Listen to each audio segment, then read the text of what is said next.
Hello and welcome to Since Attlee Churchill, the podcast about British political history since the Second World War. I'm Lee Evans, a historian of the Conservative Party. And I'm Richard Johnson, a historian of the Labour Party, and Lee's husband. In each episode, we will be chewing over delightful morsels of British political history. And in this episode, we're continuing the Since Attlee Churchill Summer Book Club, where we review, reflect, and discuss some of the books that we've found interesting that have come out very recently. And this week is a particular pleasure because we are speaking about a book that has just come out by one of our very own on this podcast, by Lee Evans, called Coronations and Defenestrations, Choosing and Losing Tory Leaders. And so in this episode, I am going to interview Lee about his book, which looks at the history of the Conservative leadership process from the very origins of the party in the 19th century right up to the present day. And then we're going to do a bonus episode where we take this story further by looking into the future. Because one of the insights of this book is that quite often after election defeat, the Conservative Party reflects on its leadership election rules. Yet we haven't seen quite as much of that in the wake of the 2024 general election disaster for the Conservatives, which is perhaps somewhat perplexing. So we'll talk about that in the bonus episode. And that bonus episode can be found on our Patreon, something that you can subscribe to for a bit of pocket change every month. You help to keep Lee and I in clover, enable this podcast to continue, and you get all of these little extras that the general listening public do not. Let me first say, though, before we begin the episode, Lee, and obviously I'm a bit biased because I'm married to you, but you know that I'm pretty fair and straightforward and not flinching in my criticism if there's ever legitimate criticism to be made. But I think that this book is a wonderful achievement by you. I found it to be eminently readable, and I don't mean that in a critical manner. I think sometimes academics feel that in order for a book to have academic credibility, it must be incomprehensible in some way to the general public. But I take very much the opposite view. I think one of the reasons for that is because the two of us do a lot of writing for public audiences through our more journalistic writing. And I think that actually makes us better at writing academic work as well, because what you are dealing with here is an inherently complex, somewhat arcane and technical subject matter about different thresholds of leadership and nomination processes and so on. And yet at no point in the book did I ever feel that I was lost in the weeds or uncertain about what was going on or just bored. It always maintained my attention. So congratulations for that achievement. It also has a lot of great gems in it because Lee did archival research at the Conservative Party archives at the Bodleian, and also interviewed many of the key players in Conservative leadership elections, including former candidates and leaders and chairman of the 1922 committee as well. So it's a great achievement. So well done, Lee. Congratulations. Very kind.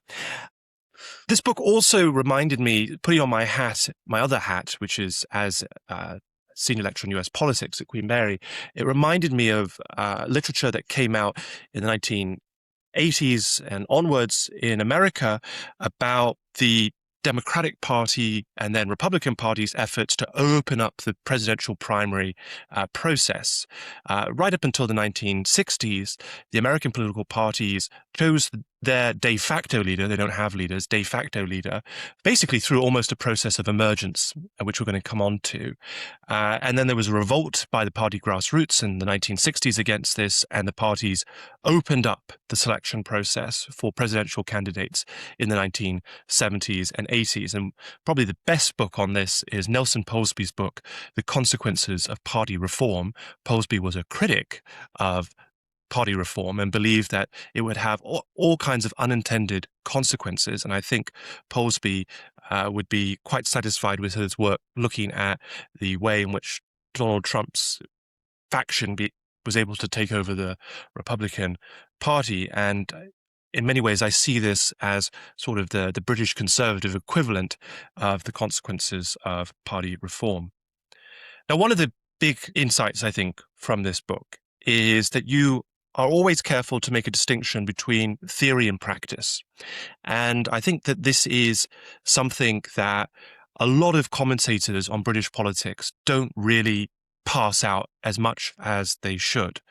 The rules might say one thing, but actually how the rules then actually operate in practice may be really quite different. So in the book, for example, in the 1965 party rules, the party leadership was, in theory, for life. There was no mechanism for removing the party leader according to the rules. But in practice, there were ways of removing the party leader. According to the 1998 rules of the Conservative Party, the leadership is immune from a challenge in the year after being elected or in the year after winning a confidence vote. Yet in practice, we see in 2019 and twice in 2022, party leaders who were, according to the rules, immune from a leadership challenge, having to resign the leadership. So maybe to start us off before we go back into the history, just as a general observation, do you agree with me that many commentators have missed this difference between theory and practice, and how important do you think that distinction is? Well, I think fundamentally, we always have to remember that politics has its own rules.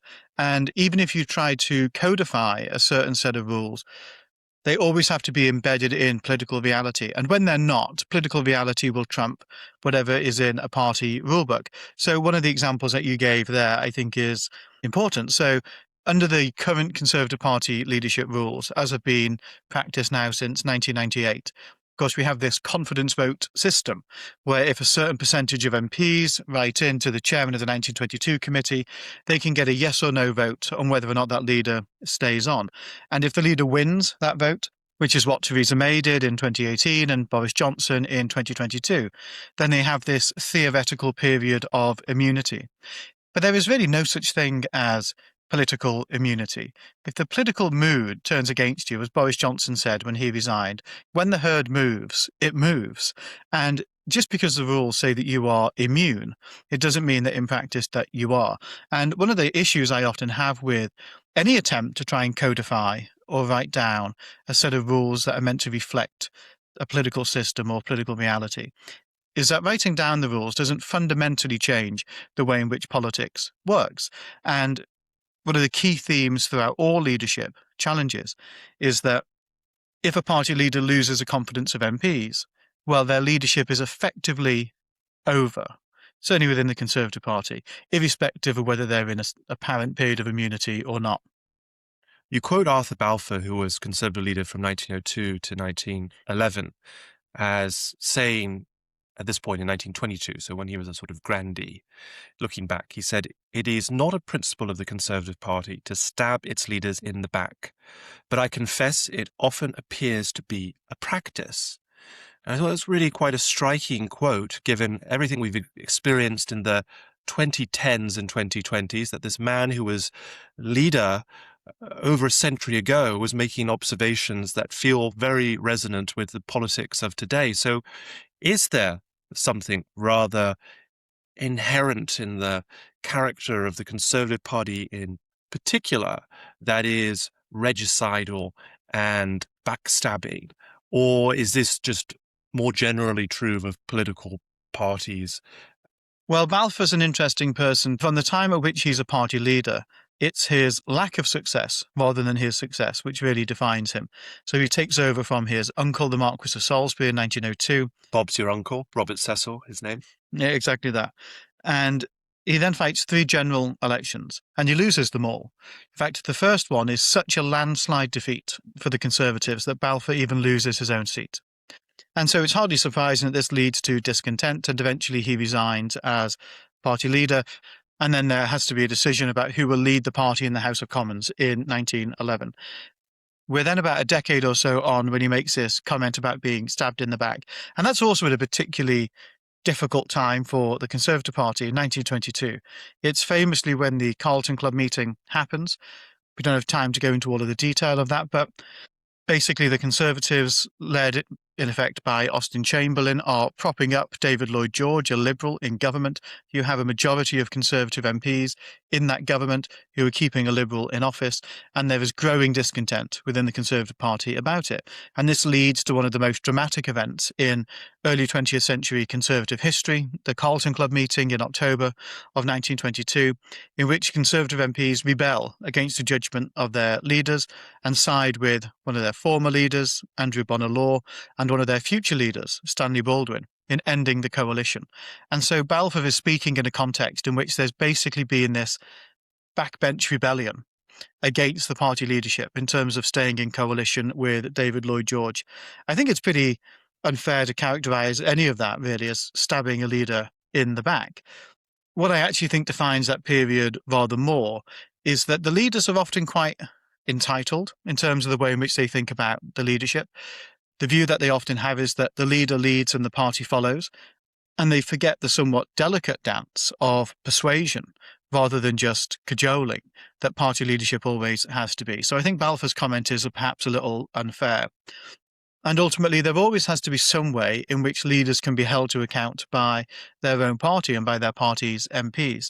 And one of the quotes that I don't use in the book, partly because it's become a bit of a cliche, but there's this idea that the Conservative leadership is an absolute monarchy tempered by regicide. And in terms of the power that is given to party leaders historically, there's a lot of truth in that. So the party leader has a great deal of power in terms of setting policy, in terms of, as we can see at the moment, it's a bit contentious, choosing parliamentary candidates. The leadership is in a very powerful position internally within the Conservative Party. But if you find yourself in a situation, as in 1922, where the party leader will not listen to the bulk of opinion within the parliamentary party, then how can a party go about insisting on its opinions or holding them to account? And often that does manifest itself as regicide, as getting rid of the leader. Okay, now let's look at the history of Conservative leadership elections. But actually, in order to look at the history of the elections, we have to look at a system where there were no elections. And this is the system that is known as emergence, which is the way that the Conservatives selected their leaders right up until 1965. So can you explain what emergence was and how it worked? And do you think it was a good or a bad system? So I write somewhat in the book about how emergence as a system itself emerged, because the Conservative Party is such an old party. It has its roots going right back to the idea of the Tories, and it begins to formalise in the early mid-19th century until it takes on the shape that it pretty much has ever since. And it's during this period, of course, that the British Constitution is evolving as well. So we're getting a massive increase in the franchise, we're getting changes in terms of how parliamentary constituencies are created and represented. And alongside the Conservative Party, there are the other structures of parties that are emerging. So we go from a form of politics, which is historically quite factional, into one that is much more party driven. And as part of that process, the Conservatives basically have to find ways to answer the question, well, if we get the commission to form, say, the Victorian period, the Queen's government, who is it that we're putting forward to be Prime Minister? And in the early years, that can be either somebody who's in the House of Commons or somebody who's in the House of Lords. That is a process that evolves, again, as the Constitution does. But it typically becomes a question of, well, who is the person who can be recommended to Buckingham Palace and to the monarch? Or who is the person that they can deduce from all that they know about parliamentary arithmetic and the leadership in the Commons is best placed to lead a Conservative government at the time at which a Conservative government is the best place to lead the country altogether? And that process, which is really quite informal, somewhat bound by conventions, but in no sense codified. It's a dance or a negotiation between different palaces within a few square miles or a few hundred yards. So in Westminster, the Palace of Westminster and Buckingham Palace becomes known as emergence. And it creates a system in which whoever emerges to become a Conservative Prime Minister at a time that they can form a government gets recognised as the de facto Conservative leader, and they remain de facto Conservative leader unless they either voluntarily relinquish that position, so they say, look, I'm off, or another Conservative is appointed to be Prime Minister. And that system then goes through a huge amount of evolution in the decades that follow, but a system without a fixed set of rules, and that depends upon the appointment of somebody as prime minister, basically remains, like you say, until the mid-1960s. And do you think it was a good system? I think it was a system that worked in its time, but it partly worked because the Conservatives got extraordinarily lucky. So if we shift forward a little bit from the Victorian era into the 20th century, and we take that period from 1922 until 1965, the Conservatives changed leaders quite a lot. So you go from, well, Andrew Bonar Law at the beginning of that to then Stanley Baldwin, Neville Chamberlain, Winston Churchill, Anthony Eden, Harold Macmillan, Alec Douglas-Home. But each change occurs when the party is in government. This is, it's worth saying, quite a significant period of Conservative dominance in government throughout this time. And so you find yourself in the happy situation, if you're a Conservative at the time, where the question of who the leader should be is one that can be solved by the appointment of a new prime minister. And very often within that time as well, there is an obvious successor always lined up. So maybe the most famous example of an obvious person to take over from a resigning prime minister is 1955, when Winston Churchill, he's turned 80. There's been quite a lot of pressure for him to go for quite a long time.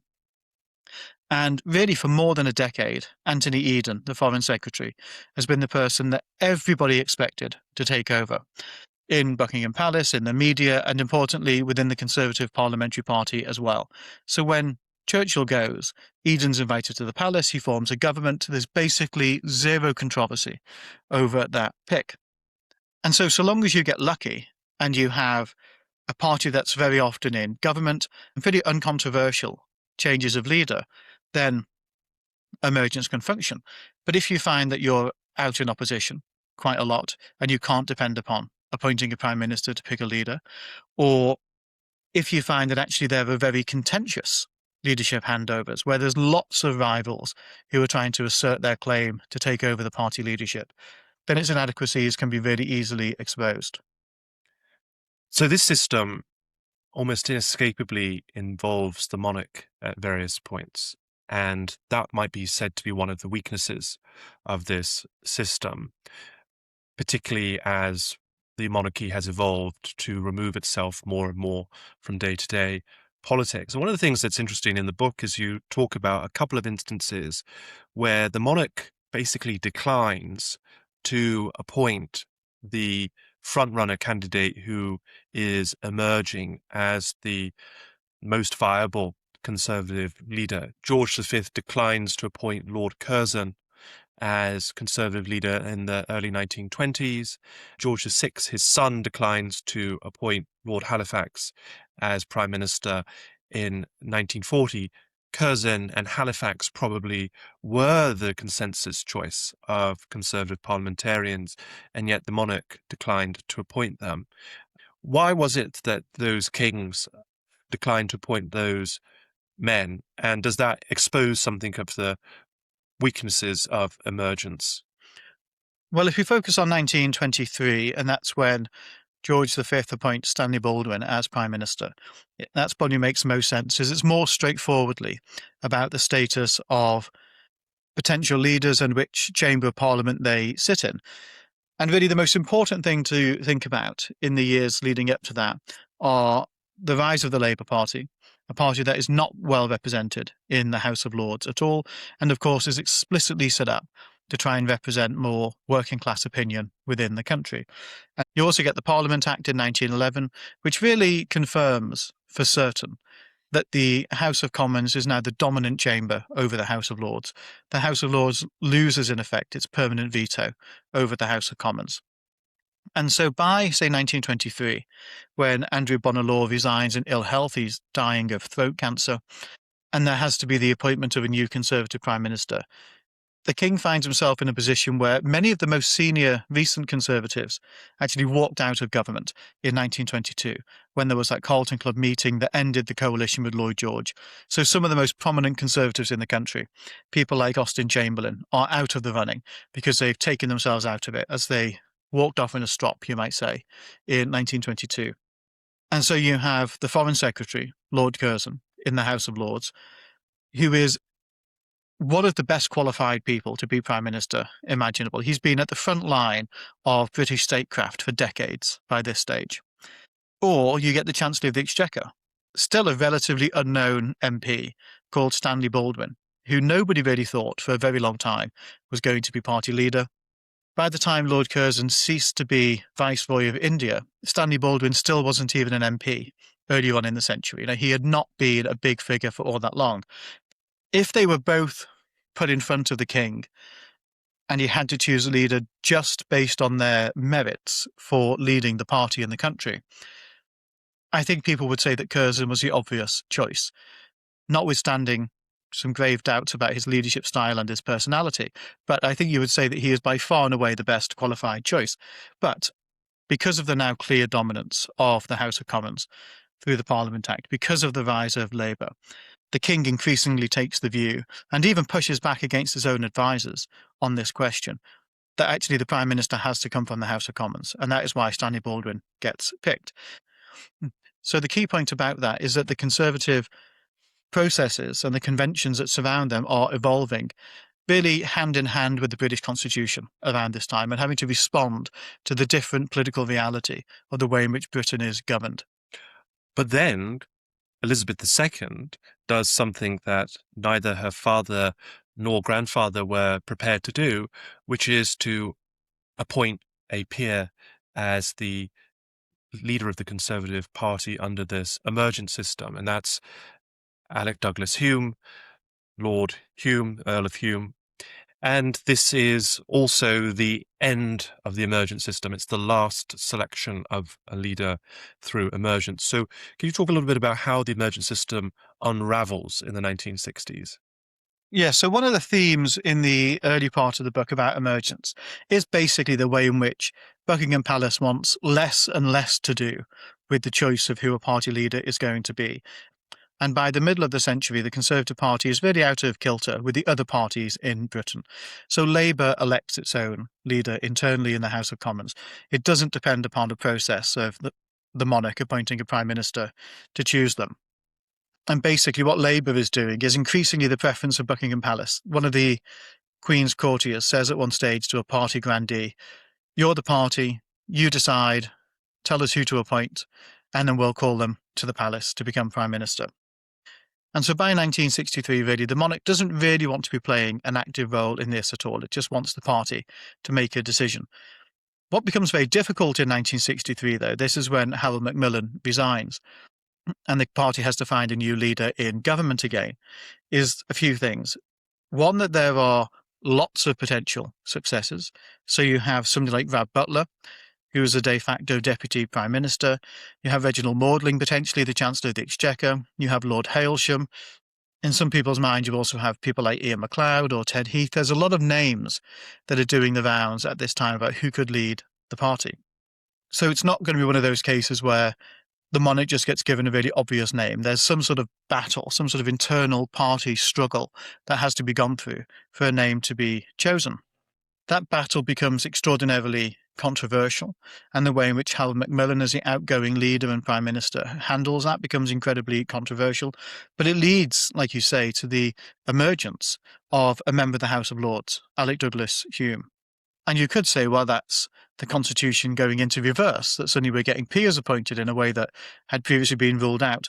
But one of the stipulations that Alec Douglas Hume becomes party leader and prime minister is that he disclaims something which has only just been made possible at this time, is that he gives up his peerage and place in the House of Lords and fights a by-election to return to the Commons. So it's an anomaly. It's undoubtedly an anomaly that pretty soon the party leadership rules would not make possible anymore.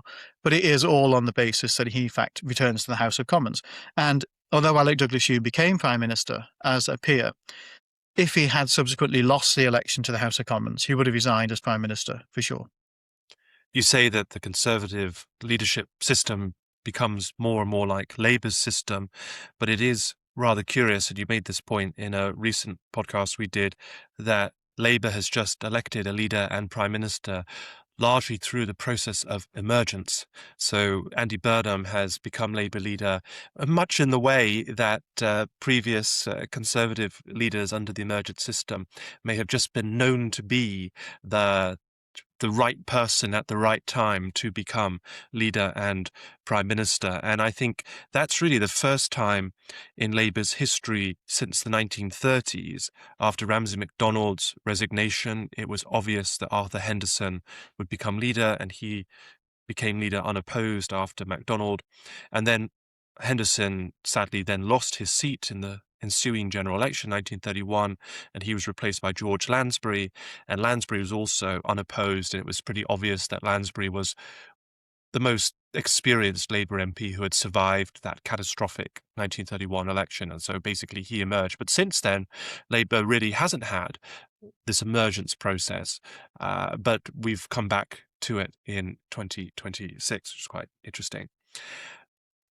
Now, looking at the end of emergence in the Conservative Party, I wonder how individually culpable we might say Harold Macmillan was in this, because Macmillan resigns in 63 and wants to stop Rab Butler, who is seen as second in command in that government, from taking over from him. And so he concocts what you call in the book a convoluted questionnaire, where he sends out his deputies into the party to consult ostensibly widely about who should be leader, but doesn't just say, who do you think should be leader? He says, who do you think should be leader? Who's the other person you think should be leader, and who do you definitely not think should be leader? And then he sort of collates this together and makes his recommendation to the Queen. And the recommendation is the Earl of Hume, not Rab Butler, which is clearly also Macmillan's own personal preference, or one of the potential candidates that Macmillan would have wanted to stop Butler. I look at that and I think, well, emergence depended in part on people not abusing that system, who made the final recommendation to the palace, that they were there to genuinely reflect what the broad view of the party was, not necessarily their own personal view. And it seems to me that Macmillan was being a bit too sly in imposing his own personal view, and therefore I think maybe broke the system. Or at least that's my read of it. What do you think about how much we can blame Harold Macmillan for the end of emergence? Well, I'm a great defender of Macmillan's for the way in which he handled the 63 transition. So to put it in a little bit of context for people, it becomes known that Macmillan is going to resign the premiership when he goes into hospital for a prostate operation. He spends the entire transition, in fact, in hospital in London. The Conservative Party conference is taking place at the same time up in Blackpool. And as I mentioned before, there's no runaway favourite to be leader. Rab Butler does have this position as being more elevated than the others. He has very nearly been Conservative leader in the eyes of some in 1957 and also potentially in 1953 when Churchill and Eden were both ill. So he is seen as being above the pack, but he's not necessarily seen as being the runaway favourite of everyone within the party. And you do get very devoted people who want somebody else to be party leader. Lord Hailsham's backers are particularly excitable at the party conference. There's some very funny stories about the way in which they behaved and conducted themselves. And so what does Macmillan seek to do?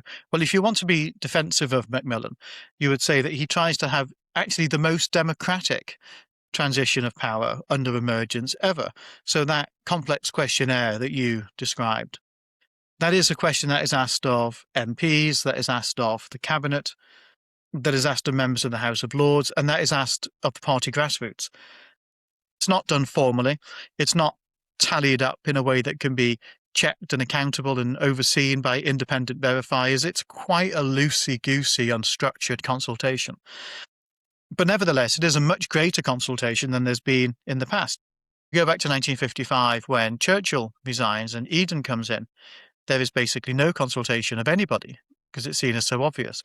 If we go back to 1957 when Eden goes 2 years later and Macmillan first becomes Prime Minister, then the cabinet are consulted by two grandees from the House of Lords, and Winston Churchill has asked his opinion as well. So these were, even when there was a consultation under emergence, it was incredibly tightly contained and very narrow. And you could argue that in 1963, Macmillan made sure it was, in fact, the broadest consultation the party has had. The criticism of Macmillan that is often made, and was made most famously really by Ian MacLeod in The Spectator. He used his privileges as editor to critique a book that was written about the transition and set his own case out, is basically that Macmillan was so determined to stop Butler from becoming Prime Minister. And Macmillan, to be fair, did not think Butler was up to it. He wrote that in his own diaries, that he conspired to make sure that it wasn't Butler. And that the questions of, who would be your second preference, who could you not stomach, were basically ways to try and identify an alternative to Butler and to try and provoke some antagonism towards Butler from people in the party who didn't like him. The problem with that criticism, in my view, is that Macmillan's advice in 1963 that the Earl of Hume should become Prime Minister wasn't the end of the story. It had to be tested. So the Queen went to the hospital bed to see Macmillan. Macmillan had resigned as Prime Minister. The Queen asked for his advice, and he said, my advice is to send for the Earl of Hume. The Queen took that advice. Why did she take that advice? Well, in part because the monarch didn't want to be having a discretionary role in this anymore. The monarch didn't want their own agency or power in the choice. It was much safer for the Queen to say yes to what the outgoing Prime Minister said. And then the Earl of Hume was called to the palace, but on the basis that he could unite the party around his leadership. And if Butler, for example, had said, no, I'm not going to serve in your government, Alec, then Alec Douglas Hume would have almost certainly had to resign. But as it was, Butler said, I'll agree to serve as Foreign Secretary. The party was mostly united around Alec Douglas Hume. And I think ultimately, and Vernon Bogdan makes this point elsewhere, it's actually very hard to argue when you go through the detail that the choice of Douglas Hume was an abuse of party opinion and that it did not, in fact, represent quite a widespread view of who the party respected as a potential leader. But there were some very bitter people about the decision, including Ian MacLeod, and they helped agitate for the change of the rules. I take that mostly. However, I do think there is something to be said by the fact of this broad consultation can be a bit of smoke and mirrors. I mean, if you imagine that Harold Macmillan assumed the role of a haruspex, the ancient Roman diviner who would read the entrails that were brought before them, if you heap more and more intestines and liver in front of the haruspex, you're bringing in more sources of insight here. And we're using Tory MPs and other party grandees as the stand-in for the spleens and livers in this story. But ultimately, there's still one witch doctor, there's still one haruspex, there's still one interpreter of what's been laid out in front of them. And that does give him a great deal of power and possibly an opportunity to abuse it. And the fact that some people did think that he abused that power maybe then suggests that there were some problems with the system. Certainly, the system lacked transparency and it lacked accountability. And it was open to manipulation if somebody wished to manipulate it. That is true. And of course, all of those things are problems in a sense. But if the question really is, does it come across the best leader or the right leader who can command the broadest support within the party, then I think there's a strong case to say emergence actually did its job. Fair point.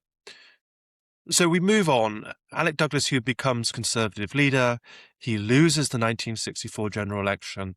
And then there's this period of reflection on the leadership rules, which you point out follows many of the post-war Conservative defeats where they go from government to opposition. So after 1964, there were reflections on the rules. In 1974, there were reflections on the rules. After 1997, there are reflections on the rules as well. And that's what we'll talk about in our bonus episode is where are the post-2024 reflections on the rules. But what are the reforms that take place after the 1964 election? These rules in 1965 are seen as really being the great break in the history of the Tory leadership. Before then, it was an uncodified process, all of this emergence that we've discussed. After that, it's a rules-bound process. But I don't really accept the distinction. I don't think that this is the breaking point in history. I instead think that comes much later on in 1998.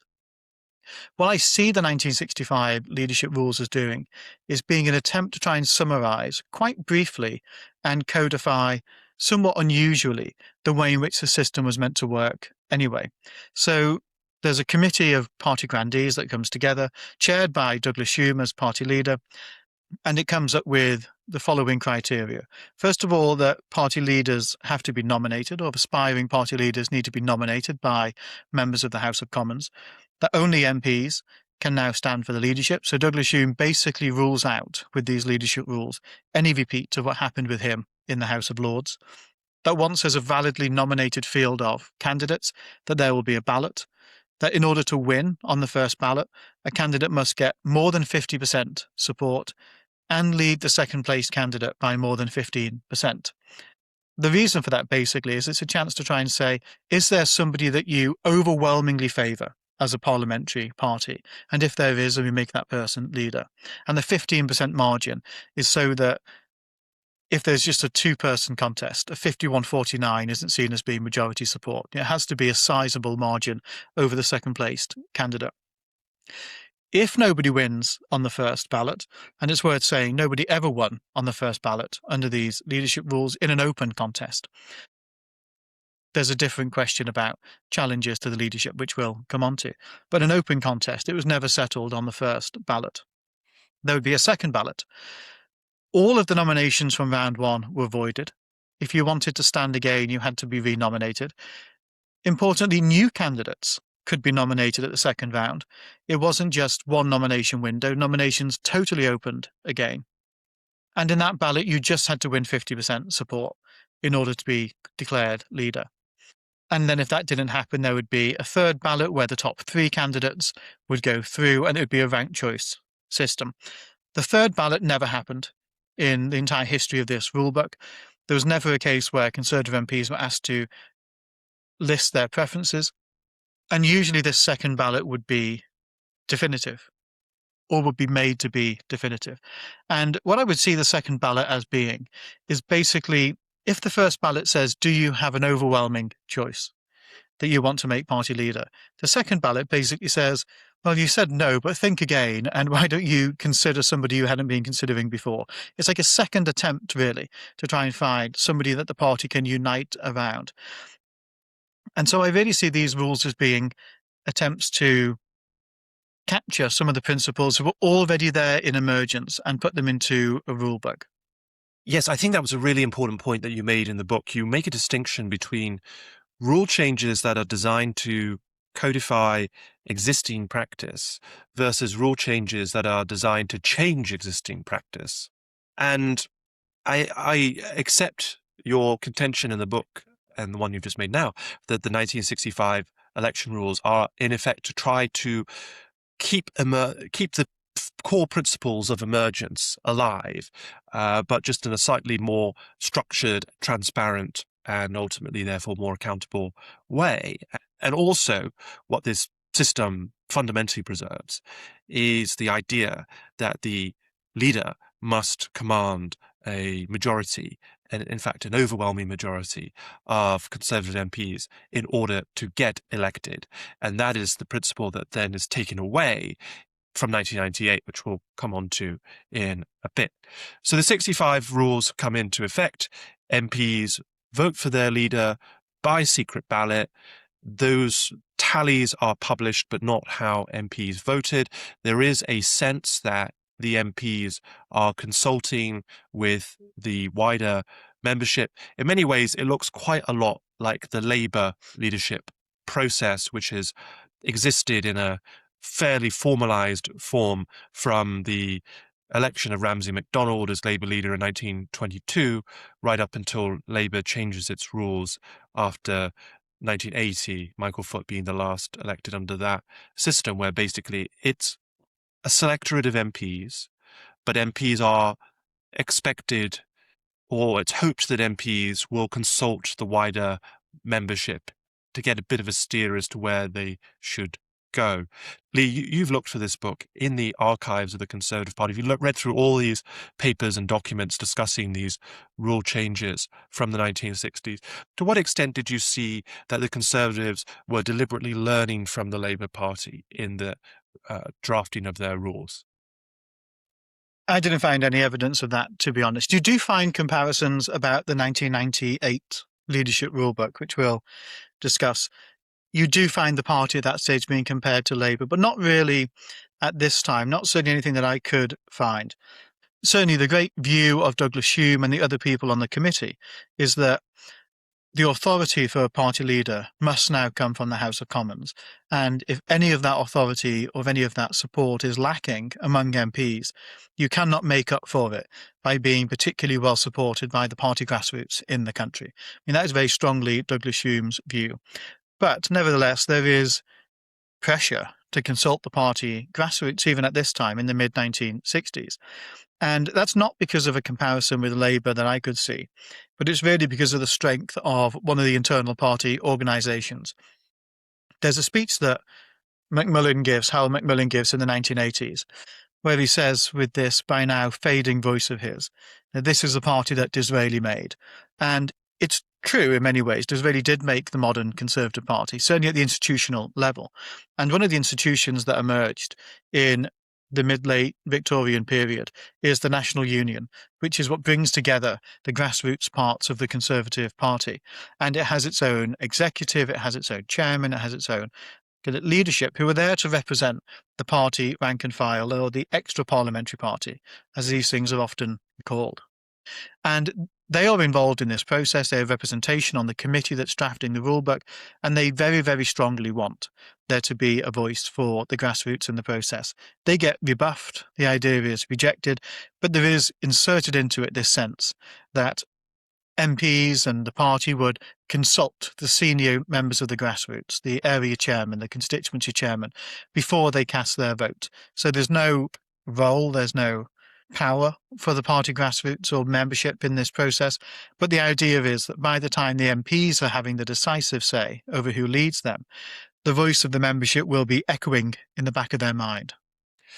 Now, this book is called Coronations and Defenestrations, Choosing and Losing Tory Leaders. And so far, really, we've talked about the leadership rules as they pertain to the selection of Conservative leaders. But there is the thorny question of the ejection of Conservative leaders as well. As we said at the start of this podcast, technically the Conservative leadership rules had no mechanism for the removal of the leader formally. But that starts to change when you have in charge of the Conservative Party the rather tricky character of Edward Heath. And on your very handsome cover of your book, you have a picture of Margaret Thatcher removing a portrait of Edward Heath. And so I wonder, Lee, if you can tell us about how the Conservative Party inserted a formal process for removing a Conservative leader and why it was seen as necessary to have a set of rules pertaining to the removal of a Conservative leader. One of the debates that occurs throughout the book is the party leadership a freehold or a leasehold? And again, it's where this distinction between theory and practice comes in, because in theory, it's a freehold. Like you say, there's no way to get rid of them. But in practice, you cannot lead a party that does not wish to be led. And if there is widespread rebellion against a party leader, then ultimately that has to be addressed in some way. And the typical historic model for addressing that would be that if there was significant discontent within the party about the party leadership, then the leader would be expected to go. That there would be soundings taken from among MPs and representations from the 1922 committee and others. And if a critical threshold was passed where there was too much discontent, then they would go. Interestingly, Edward Heath seems totally immune to any criticism that was made to him at all. He just did not seem to respond to it. Even when it was the case that the chair of the 1922 committee, with the authority of the executive of the 1922 committee, went to him to tell him that it was time to go. The sort of event that would have, certainly if somebody had gone to Alec Douglas Hume and said the same, he would have resigned without question, I think, as party leader. Or even much later, Liz Truss. Quite well, yeah, Liz Truss did go surprisingly easily, I think, although her premiership had imploded and collapsed around her at the time. And there's an interesting question actually about Ted Heath, in that he is the first leader to ever be elected under the 1965 leadership rules. And I always think there's this thought of, did he think because he had a proper mandate, i.e., votes had been cast and tallied, that his authority was greater than those who had emerged before him? But nevertheless, he was subject to the same political gravity as any other party leader. And by October 1974, he had led the Conservative Party into 4 elections. He'd lost 3 of them. He'd spent 3.5 years as Prime Minister. He was a pretty hopeless Prime Minister. I mean, he completely pivoted on his policies. He mishandled things like the miners' strikes that were going on. Not a successful Prime Minister at all. But nevertheless, he refused to go. And so there was all this wrangling behind the scenes, jostling to try and get him out of the leadership. And in the end, he agrees that something has to give. And he appoints Alec Douglas-Home to chair a committee that is going to look at ways in which the party leadership could be reformed. And what they come up with is basically to preserve the rules pretty much as they are, with the exception that once a year, either shortly after the Queen's speech and the state opening of Parliament, or if there's been a general election, not immediately, but shortly after the general election, that there would be a window in which the leadership would be open for debate and alternative candidates could be nominated for it. They agree that in late 1974, and it sets up what's really one of the great battles for the Conservative leadership, the 1975 leadership contest, where Margaret Thatcher stands against Ted Heath and dislodges him. So jumping ahead, so Margaret Thatcher is a beneficiary of this new rule that enables the removal of Edward Heath, the challenge of the incumbent leader, and she becomes Prime Minister. But it's this new rule that also is her undoing, because she is then challenged as leader. She's challenged first in 1989, and then she's challenged in 1990, this time successfully. I've always thought that had she been a little less haughty and arrogant, she would have actually survived that challenge. She was 4 votes away from preventing the move to a second contest. She leaves as leader as a result of this after 15 years as leader, 11 years as Prime Minister. It's very traumatic, I think, obviously for her, but I think also for the party as well. And this leads to, quite rightly, I think, some reflection and introspection by the Conservative Party the following year in 1991. So what were the debates that the Conservative Party was having in the early 1990s about its rule book, reflecting on what had just happened with Margaret Thatcher? Well, I think it's worth saying first that Thatcher's period as leader, in spite of all of the controversies, all of the great battles that she fought within the party and beyond the party, is incredibly stable in terms of the party leadership. So the only criteria for there to be a leadership challenge throughout that time is for one MP to be nominated by 2 other MPs in one of these windows for challenge. And it doesn't happen for 14 years. I think it's quite a remarkable thing, that, to be honest. But certainly by the time that she goes in the November of 1990, you've had, as you set out, 2 leadership challenges on the bout, 89 and 1990. And also the party is beginning to fragment along some really quite important fractures. One of them, in fact, being about Thatcher and her legacy and her removal. Another, of course, being what would really dominate much of the Conservative Party's internal debates in the years to come, the question of Europe and Britain's relationship to Europe. And so one of the things that the party is wrestling with in this period is, are there going to be almost annual leadership elections, because the threshold for triggering them is so low? And so a reform that comes in the early 1990s is to say that 10% of MPs must now write to the chairman of the 1922 committee if they're to enable a contest.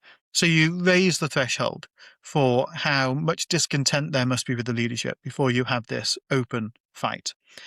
One of the things that is suggested at the 1991 party conference, and Margaret Thatcher, in fact, writes about this in her memoirs, is that the leadership rule should not enable a sitting prime minister to be removed.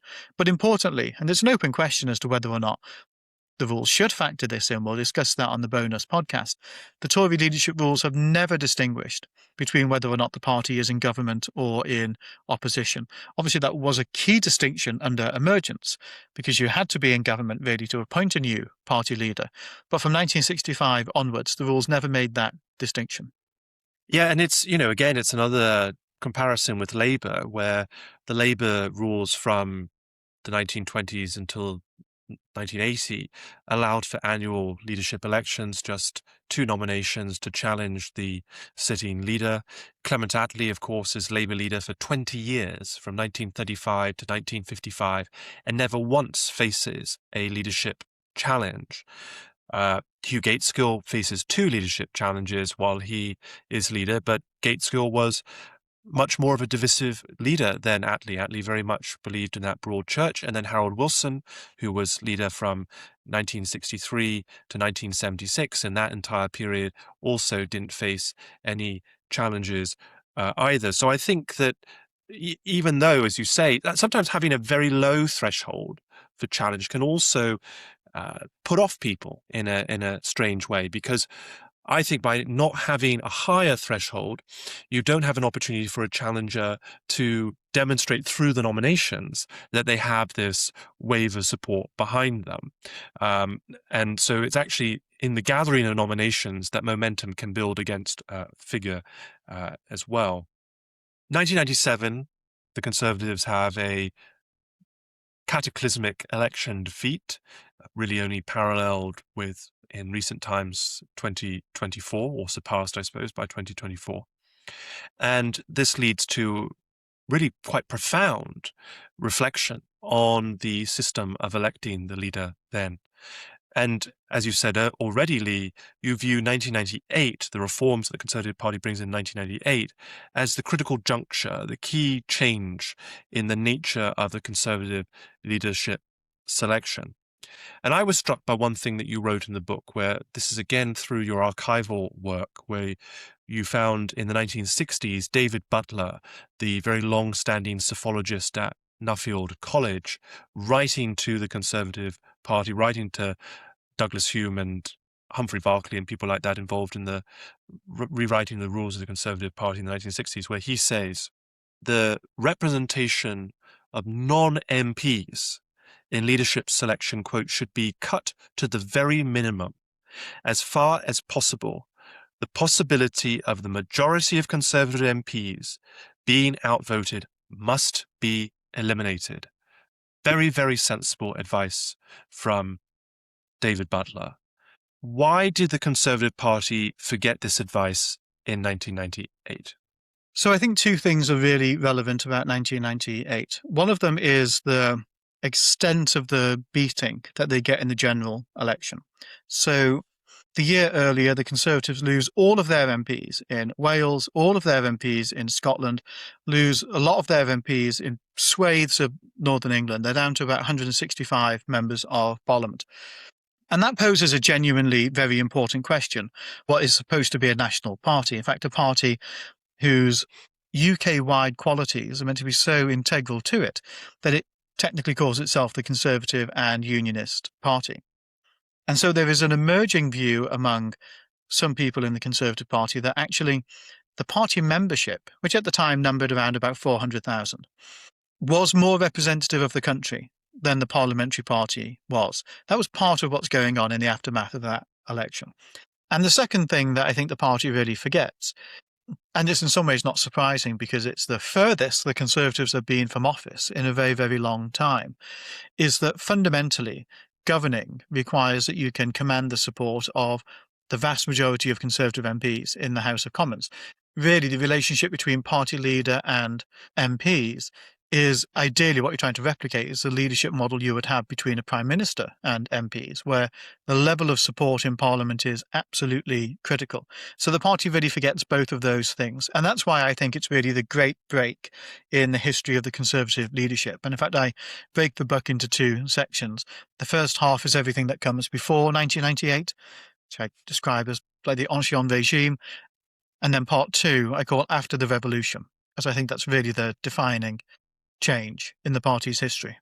So now let's look at the different parts of those revolutionary changes. And many of these features will be familiar to listeners who have followed British politics over the last decade or so, because these are the rules which have decided our prime ministers under the Conservatives in many respects. So, Lee, why don't you just set out for us in broad brush strokes what the process is for choosing a Conservative leader under the 1998 rules?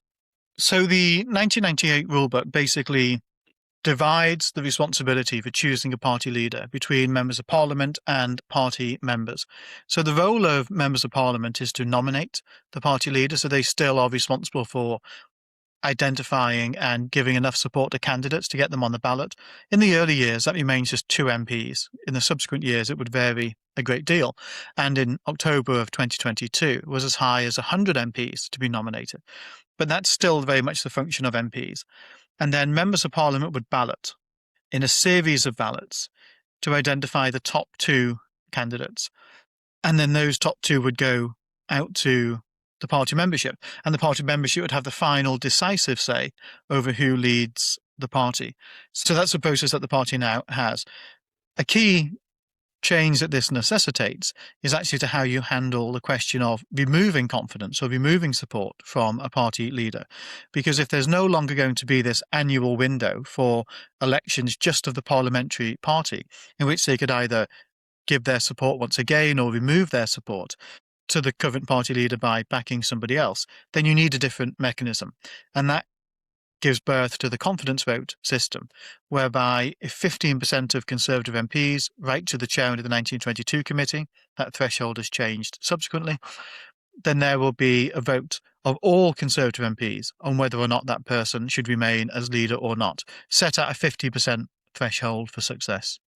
So let's first talk about the problems of the choosing process under the 1998 rules. So as you set out, Lee, the structure is as follows. MPs nominate candidates, MPs vote on the final 2 candidates through a series of ballots, and then party members choose the leader from the final 2 candidates.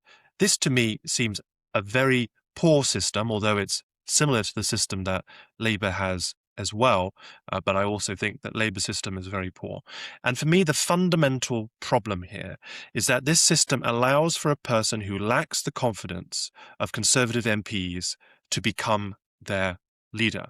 Because you can have an arrangement where an MP could have confidence of no more than a quarter of MPs, perhaps even lower under some circumstances. We'll talk about Liz Truss perhaps in a moment.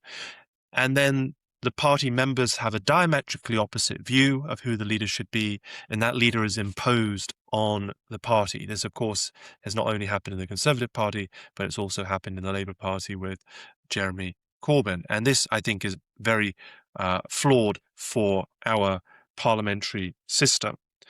But in some ways, I think the Conservative Party makes it even worse than Labour, because the individuals who decide who removes the leader are different from those who elect the leader. So under Labour, it's ultimately members who decide who the leader is, and it's ultimately members who decide whether the leader should stay in office.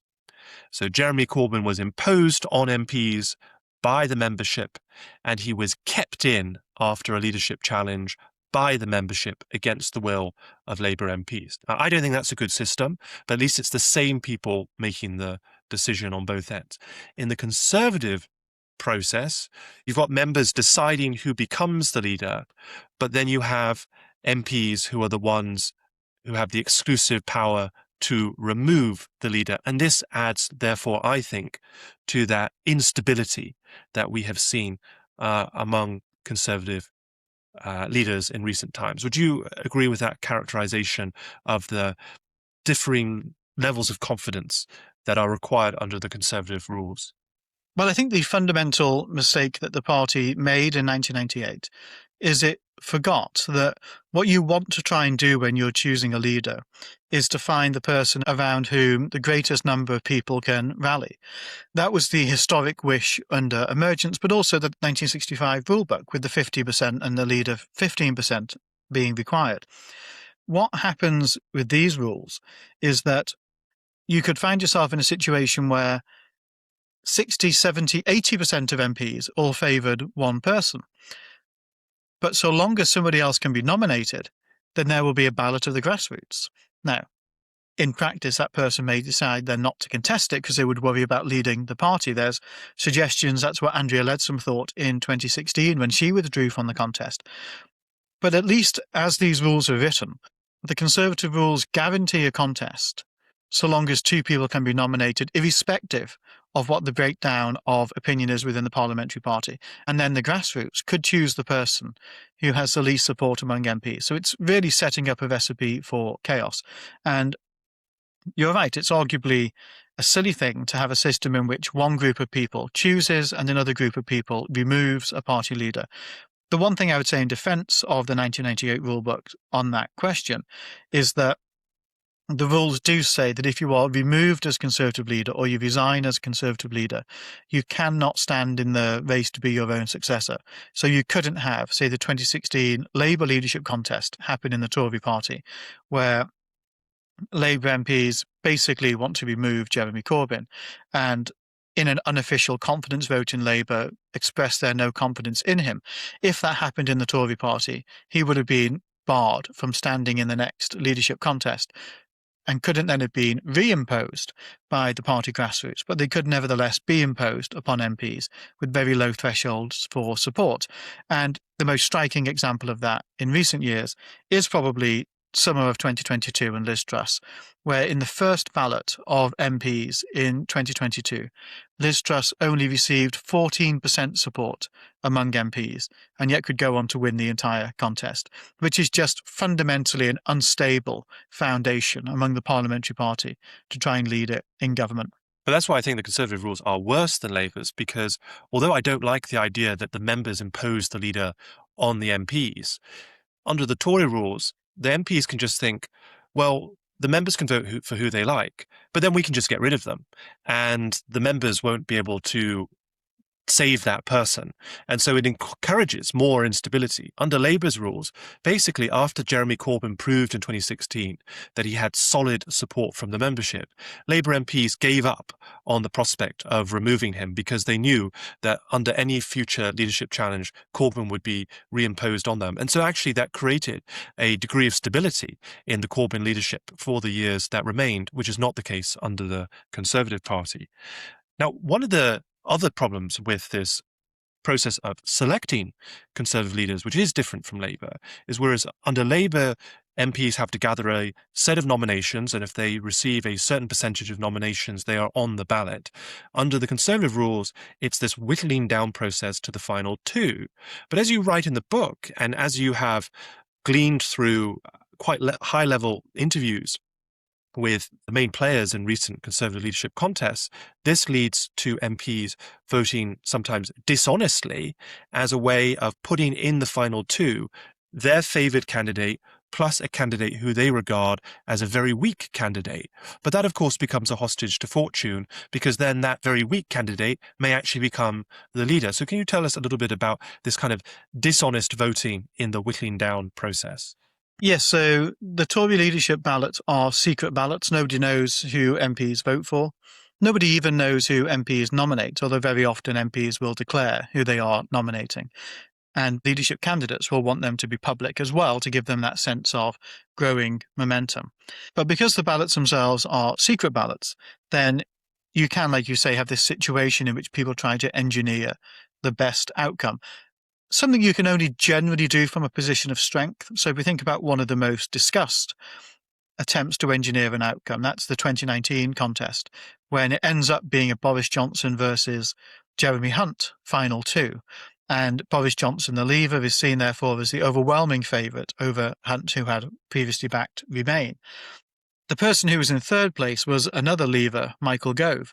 And from the people I spoke to for the book, it seems very clear that using the proxy vote system, perhaps, but also perhaps just by directing some of their supporters to do this, that the Boris Johnson campaign lent votes to Jeremy Hunt in order to get him into the final two and secure the sort of contest that they wanted to fight rather than have to go up against Michael Gove. As it happens, because the ability to give away votes yourself to somebody else really is a symbol of how strong you are in that contest. I don't necessarily think all that much is lost by such dark arts. And I did speak to Michael Gove about it, and I put it to Michael Gove. And his view was actually somewhat similar, that had he been in the final two and been in the ballot, that Boris probably would have won anyway, and that nobody would have really gained from Michael Gove spending 3-4 weeks attacking and taking chunks out of Boris Johnson just before he became Prime Minister. There may have been a bit of false modesty on Michael Gove's part, but he could be right there. Now, looking at the process for removing the leader, there are, I think, also very serious flaws with the 1998 rules. So the first is that in order to trigger this vote of no confidence, 15% of the parliamentary party or 50% of Conservative MPs have to send in a letter calling for a vote of no confidence to the chairman of the 1922 committee, the head of the executive of the body that represents the backbench Conservative MPs. I think this system is absolutely extraordinary because the MPs just send a letter, whatever form that letter can take, can be written on different pieces of notepaper, it could be probably written on a bit of tissue paper, and then it's handed solely to the chairman of the 1922 committee, not even the wider executive.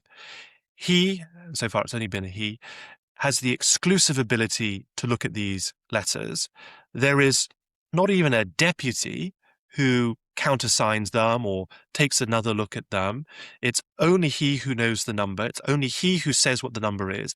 And it's only he who will ever know what the number is, because as far as I know, there's no requirement at a subsequent date to submit these letters for some kind of review process. And so this enables this one individual to, in effect, hold the fate of prime ministers in his or her hand.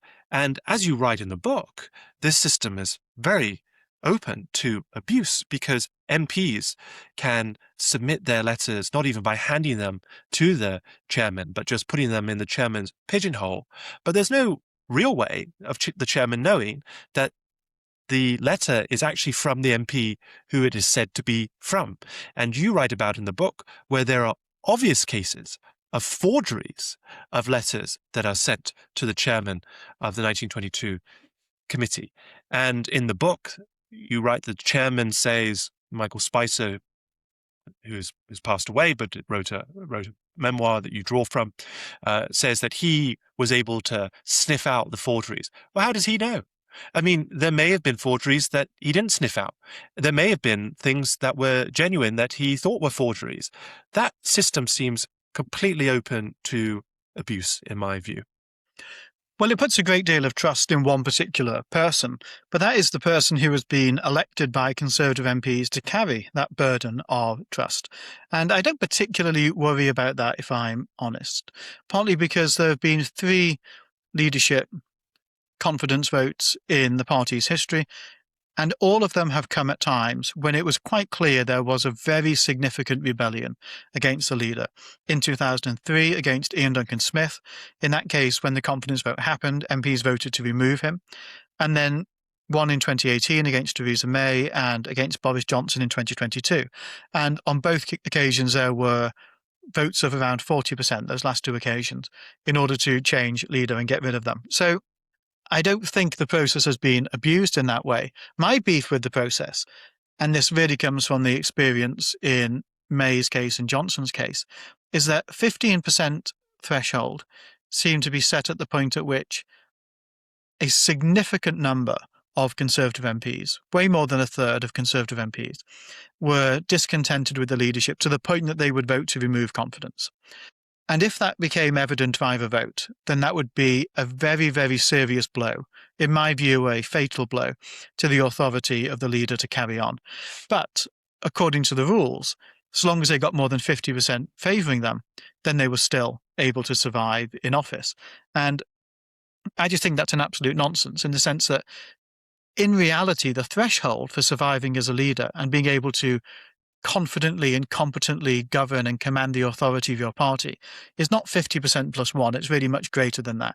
You cannot have a 49% rebellion against the leader and carry on. You need a much greater support than that in practice. 15% seem to be set at almost the perfectly wrong level, where at that point it would make clear that they had lost the moral authority to govern, whilst then giving them this 1 year immunity period to carry on. And it's very telling that neither Boris Johnson nor Theresa May survived that immunity period. There was, in both cases, a non-procedural pressure on them to go, which they eventually succumbed to. But that is, and that tees us up for our bonus episode on the Patreon, one of the things that the Conservative Party has subsequently changed. It's really the only thing that's changed, so far as I can tell, about the leadership rules, that the confidence vote threshold is no longer set at 15%. It's now set at a third of MPs. And I personally think I wrote something on this a while back before it happened in The Spectator. I think that's a sensible move, because by the time that you get a third of MPs writing letters, I think the leadership is basically over. And you really don't want to be having confidence votes prior to that stage. So I think a third is a better judged threshold than 15%.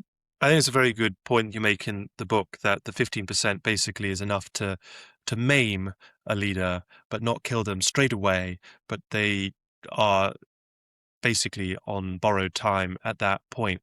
In my view, the threshold for triggering the no confidence vote should either be so high that the meeting of the threshold itself is a de facto vote of no confidence in the leader, which I think 1/3 is, and I agree with you on that, or so low that the number of nominations required cannot be a signal of discontent in of itself, because if the rules say just 2 nominations are required and we don't want to see any more, just 2, then the fact of those nominations itself is not a signal. So in our next episode, we're going to talk about the efforts in 2005 to end the 1998 rules, which failed, and then to talk about the more recent efforts after the 2024 election to fix the system and what more could be done to change what we believe, I think it's clear from our discussion, both of us believe, is a very flawed set of rules that were brought in by William Hague in 1998. It is probably just worth saying as well. So William Hague, I spoke to him briefly at an event at Arundel's, Ted Heath's former home, the other day, where I may not have had quite such a nice welcome from some of the other guests if they'd heard what I just said about his time as Prime Minister. But I did speak to William Hague briefly, and we discussed what are sometimes called the Hague Rules, or the 1998 Leadership Rulebook that he brought in. And he agrees that they are no longer fit for purpose. He basically takes the view that a quarter of a century or more's experience is enough to judge whether or not the leadership rules from 1998 still work. And his view is that they no longer do. One final question from me, Lee. Just looking at this book as a whole, I was struck by the number of people in the book who had the Conservative leadership in their grasps, that they were the front runner, that they basically could have taken the crown, and then they didn't at the last minute for a variety of different reasons. I think of Austen Chamberlain could have become Prime Minister, or Rab Butler, who we've discussed, or Reginald Maudling in 1965, or Michael Portillo in 2001, or even Boris Johnson after the resignation of Liz Truss in 2022.